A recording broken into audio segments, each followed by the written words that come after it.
Bismillahir Rahmanir Rahim. I'm Dr. Mohibullah Wazir, and the topic is the autonomic or parasympathetic ganglion of the head and neck. Note the point that the parasympathetic ganglion lies in the wall of the concerned or target viscera. For example, the ganglion lies in the wall of the intestine. While in the head and neck there are four ganglions which does not lie in the viscera but lies outside the viscera, and they are unique by this fact. These four ganglion are: number 1, the ciliary ganglion, and number 2, pterygopalatine ganglion, and 3, aortic ganglion, and 4, submandibular ganglion. The general arrangement of all these ganglion is the same, and note that these ganglion are actually parasympathetic ganglion. Okay, that's why the parasympathetic nerves preganglionic relay in it. But note, each ganglion consists of three types of incoming fibers or roots. One root, which is the essential functional root, is the parasympathetic. Each ganglion receives preganglionic parasympathetic fibers, and that is actually the functional part of this ganglion where these parasympathetic fibers would relay. And these fibers are coming actually in the 3rd, 7th, and 9th cranial nerves from the nuclei present in the stem. And it is especially these parasympathetic fibers that relay in this ganglion, and then the postganglionic fibers are being given from this parasympathetic ganglion to the nearby target organ.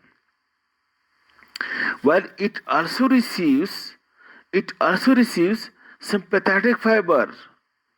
So we said it consists of three roots or three types of incoming fiber. Number 1, the parasympathetic, and number 2, the sympathetic fiber. Note, these sympathetics are actually coming from the T1 to T3 lateral horn of the spinal cord, and from this lateral horn of the spinal cord these fibers ascend to the superior cervical sympathetic ganglion of sympathetic chain, where these fibers relay, and the postganglionic fibers then leave the superior cervical sympathetic ganglion, and from this superior cervical sympathetic ganglion these fibers passes to the internal carotid artery and enter into the skull along with internal carotid artery from over through the carotid canal, and over here these sympathetic nerves, it forms a carotid plexus of nerve around the internal carotid artery, and from carotid plexus of nerve then the sympathetic fibers or sympathetic branches are being given, and these fibers, they go to reach through the ganglion, they do not relay, only pass through the ganglion to the concerned area. And third type of fiber that are being received by each ganglion are the third root of the ganglion, that is sensory. And these sensory fibers are actually the branches of the trigeminal nerve or trigeminal ganglion.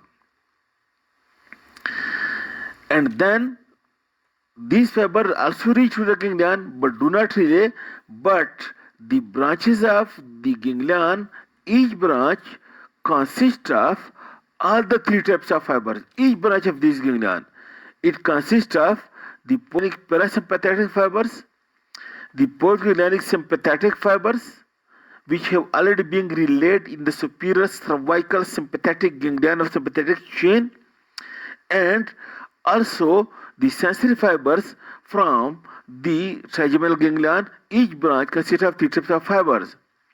And then each ganglion, it then supplies the area.